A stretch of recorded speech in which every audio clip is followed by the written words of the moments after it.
এটা বন্ধুরা দুর্গাপুরের আছে পিটিপিএমটি মেজারমেন্ট হচ্ছে, আবার পিটিপিএমটি রানও হচ্ছে এক সাইডে তোমাদের দেখতেই পাচ্ছ।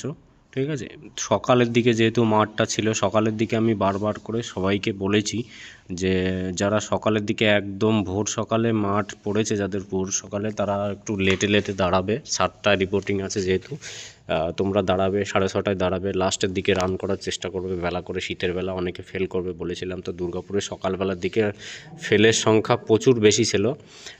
10টায় 10টা ফেল করেছে সকালের দিকে, আর এই 11টার রিপোর্টিং টাইমের দিকে সবাই ম্যাক্সিমাম 15টায় একটা ফেল, দুটো ফেল এরকম করে হয়েছে। তো চেষ্টা করবে যাদের সকালের দিকে ভোরে মাঠ আছে, তোমরা মোটামুটি তোমাদের মাঠটা চেষ্টা করবে যে তোমাদের একটুখানি লেট করে যাওয়ার জন্য, লাইনে দাঁড়ানোর জন্য। ঠিক আছে, মাঠে প্রচুর পরিমাণে কুয়াশা থাকে এবং ঠান্ডা, দৌড়াতে পারবে না। আর চেষ্টা করবে ট্রাউজার, ট্র্যাকস্যুট বা এরকম কিছু পরে দৌড়ানোর জন্য, বা জিন্স ফিন্স এরকম কিছু ইউজ করো না, যেটা তুমি রান করতে গিয়ে তোমার খুব অসুবিধা হবে। দেখতেই পাচ্ছ লাস্টে একটা মেয়েটা দৌড়াচ্ছে, মানে এ রান ধরে রাখার চেষ্টা করবে তোমরা সব সময় যে তোমাদের রানটা কমপ্লিট করে দেওয়ার জন্য একদম পুরো ধরে রাখবে, যে আগে দৌড়াবে ফার্স্টের দিকে পুরো সবাই রানটা ধরে রাখার চেষ্টা করবে। যেহেতু যাদের রান কমপ্লিট হয়নি বাড়িতে, তাহলে পরে মাঠে গিয়ে ওখানে গিয়ে কমপ্লিট হয়ে যাবে। দুর্গাপুরের মাঠটা দেখতেই পাচ্ছ, দৌড়াচ্ছে সব ছেলে মেয়েরা। আর কিছু কিছু এরকম দাঁড়িয়ে আছে মেজারমেন্টের জন্য, যাদের হাইট ওয়েট মাপবে, সব লাইনে লাইনে এইভাবে। তোমরা দেখতে পাবে ওখানে মাঠে গিয়ে কেমন কি দৌড়াচ্ছে, কেমন পাস করছে কি।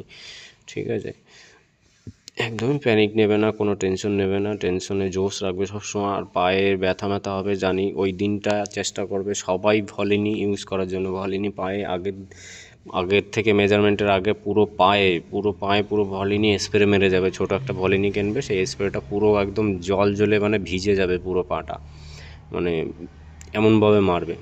আর যদি পারো ক্রেপ ব্যান্ডেজ ট্যান্ডেজ, হাঁটুতে লিগামেন্টে যদি কোনো ব্যথা লাগে, তো অ্যাংলেট পাওয়া যায় দেখবে, ছেলেদের ফুটবলের অ্যাংলেট, তো সেই অ্যাংলেট চেষ্টা করবে অ্যাংলেট নেওয়ার জন্য। দেখতে পাচ্ছ রান প্রায় শেষের পথে, এক রাউন্ডের।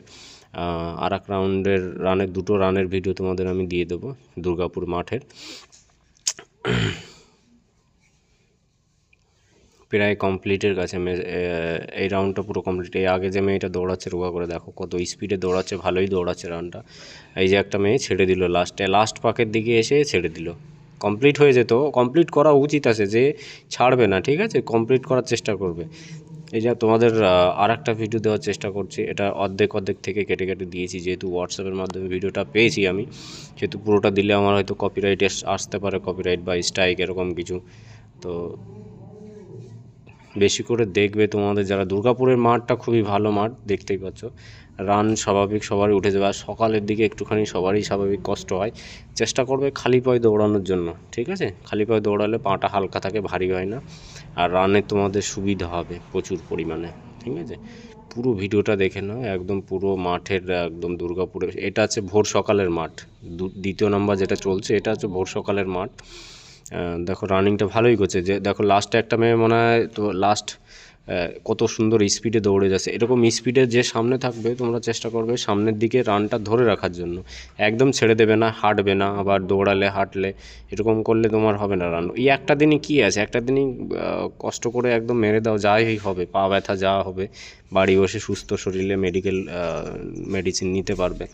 আর ফেল করলে পরে একটা সারা জীবনের একটা ধাক্কা, মানে কষ্টে, মানে ব্রেকআপ হলে যেমন একটা কলঙ্ক লেগে যায় না চরিত্রের ভিতরে, সেই টাইপের তোমাদের মনে হবে যে ফেল করলে পরে আমি কি ভুল কাজ করেছি। মাঠে আজকে যদি একটুখানি ভালো করে দৌড়াতাম বা জোশ নিয়ে যা হয় হতো, পা ব্যথা যা হয় হোক না, কোনো ব্যাপার না, কিন্তু রানটা কখনোই ছাড়বে না, চেষ্টা করবে জীবন দিয়ে দেওয়ার মতো। মাঠে ওই জায়গাটাই পুরো শেষ মনে করবে, আমার আজকেই শেষ। ঠিক আছে, যেহেতু শেষ রানটা আজকে, সেই শেষের মতো শেষটা করে দিয়ে আসবে, যাতে সাকসেসফুলি বাড়ি হাসি মুখে বাড়ি আসতে পারো। সবাইকে একটু হাসি মুখে কথা বলতে পারবে, মিষ্টি মুখ করিয়ে দেবে সবাইকে বাড়ি এসে, এমনভাবে দৌড়াবে, চেষ্টা করবে। তো অনেকেই মেয়েদের ক্ষেত্রে অনেকেই ফেল করছে, ছেলেদের ক্ষেত্রেও এমনই হবে। ঠিক আছে, যাদের কাট আপ নিয়ে চিন্তায় আছে, ফাইনাল কাট আপ কেমন যাবে, তো রানের সংখ্যার হার কেমন দেখতে পাচ্ছ, পাশের হার তো কাট অফ নিয়ে একদমই চিন্তা করবে না, প্যানিক হবে না, মার্ক করো ভালো করে। যারা বর্ডার এলাকায় পাস করেছো তাদেরও হয়ে যাবে, আশা করি অনেকেই চাকরি পাবে। এবার ভালো মার্ক নিয়ে কত ছেলে মেয়ে ফেল করবে, ছেলেদের মাঠ আসতে দাও না, ছেলেদের মাঠে কত সংখ্যক ছেলে মেয়ে ফেল করবে, ঠিক আছে, মেজারমেন্টে ফেল করবে, রানে ফেল করবে, যেহেতু এখন খুব শর্ট টাইমে তোমাদের রান দিয়েছে, তাই না, সেই ক্ষেত্রে তোমাদের কিন্তু মেজারমেন্টে অনেক ছেলে মেয়ে ফেল করবে। তো মাঠের ভিডিওটা দেখতে পাচ্ছ, প্রায় এই লাস্টেরটা একটু কমপ্লিটের পথে চলে এলাম, ঠিক আছে। দুটো ভিডিও একসঙ্গে করেছি না, এই জন্য তোমাদের একটুখানি লং হয়ে যাচ্ছে, তবুও তোমরা চেষ্টা করো দেখার জন্য রানে কেমন, লাস্টের দিকে কেমন পাসের হার আছে তোমাদের এখানে দেখতেই পাচ্ছ। লাস্টে দুটো মেয়ে দেখো, এই যে সামনে যে দুটো মেয়ে যাচ্ছে খুব রানিংয়ে স্পিডে লাস্ট পাকটা রানিংয়ে কমপ্লিট করার চেষ্টা করছে দুটো মেয়ে। আগে একটা মেয়ে চলে গেছে, এই যে আর একটা মেয়ে দৌড়াচ্ছে, ও পা ঘোরাতে ঘোরাতে দৌড়াচ্ছে, একটুখানি নোটিস করো, দেখো রানটা যাতে কমপ্লিট করে। এই যে আর একটা মেয়ে ঘোরাতে ঘোরাতে এও দৌড়াচ্ছে, চেষ্টা করছে যে আমি রান কমপ্লিট করবই যে করে হোক। আর ও যে একটা অফিসার দূরে দেখো তাড়ায় দিচ্ছে, দৌড়া দৌড়া। ও প্রচুর হেল্প করছে দুর্গাপুরে, আশা করি। ব্যারাকপুরেরটা একটু কঠিন হচ্ছে, ওই দেখো শুয়ে পড়েছে মাঠে, ওখানে শুয়ে পড়বে, কোনো ব্যাপার না, রান